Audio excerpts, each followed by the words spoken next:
ওই ব্যক্তি কবরের ভিতর থেকে আওয়াজ পাইল, আমি জীবিত আমাকে কবর থেকে বের করব। আগন্তুক ব্যক্তি আওয়াজ পাইতেছে যে আমি জীবিত আমাকে কবর থেকে বের করব।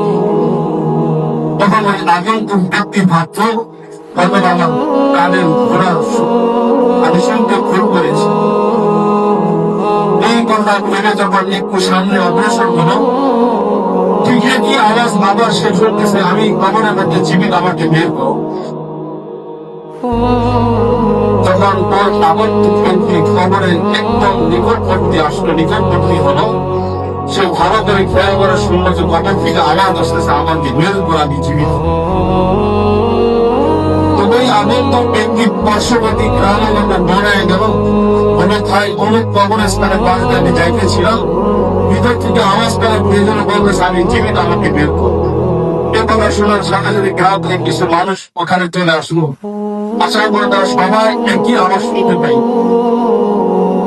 এখন কি করা যায়?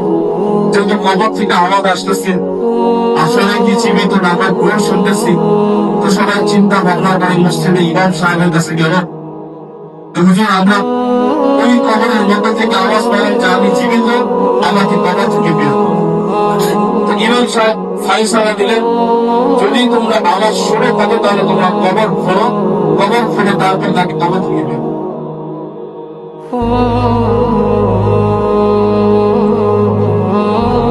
মৃত ব্যক্তি কবর থেকে আওয়াজ দিতেছে আমি জীবিত আমাকে বের করবো। কিছু সাহসী যুবক যখন কবরটা ধর্ম কবরটা খুলে যখন দেখল, তখনই কবরের মধ্যে একজন মহিলা উলঙ্গ অবস্থা বসে আছে। ওই মহিলা বলতেছে আমাকে তাড়াতাড়ি একটা কাপড় দাও। এই কাপড় দেওয়ার পরে সে যখন তার পথটাকে আবৃত করল, সে নিজেকে থেকে কবর থেকে বের হয়ে এমন ভাবে দৌড় দিছে, ধরে সে তার বাড়িতে চলে গেছে। আগে থেকে মিশন মানুষ জিজ্ঞেস করে, ভাই তুমি কে, তোমার কি হয়েছে?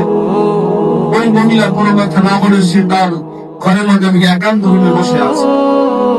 যখন ঘরের দরজা নক করা হলো, কি হয়েছে তোমার কাছে আমরা জানতে চাই, তুমি ঘরের দরজা খোলো।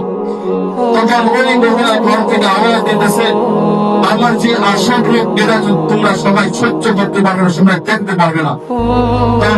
তোমার এখন কি রূপ হয়ে গেল, তোমরা ভালো এখন কি হয়ে গেল, ওরা তোমরা আমার অবস্থান বাহ্যিক যে অবস্থা এগুলো সবাই সহ্য করতে পারবে না। তখন কিছু সাহসী যুবক বলল, হ্যাঁ আমরা সহ্য করতে দেখা তোমার কি। যখন ওই ঘরের মধ্যে ঢুকলো, ঢোকার পরে দেখলো ওই মহিলার তখন চাদরকে যখন ঢাকা থেকে বসে আছে, মহিলা তার মাথা থেকে তখন তার চাদরটা সরানোর পর সবাই দেখবেন তার মহিলার মাথার মধ্যে চুল নেই, বস্ত নেই। তখন তাকে জিজ্ঞাসা করো তোমার এই অবস্থা কেন?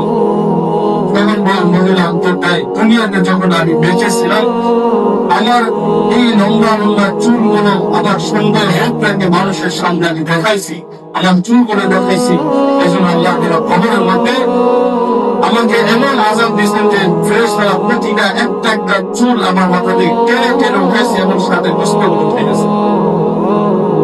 এরপরে মহিলা যখন তার চেহারাটা দেখাইল, চেহারাতে সবাই আশ্চর্য হয়ে গেল, সবাই ভীত ভয় দাঁড়ায় এল।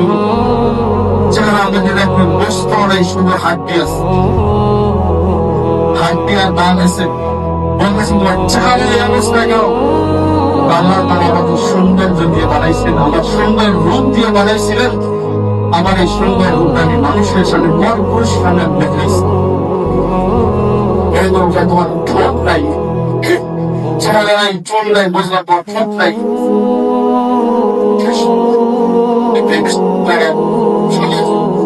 চলাফেরা করতাম।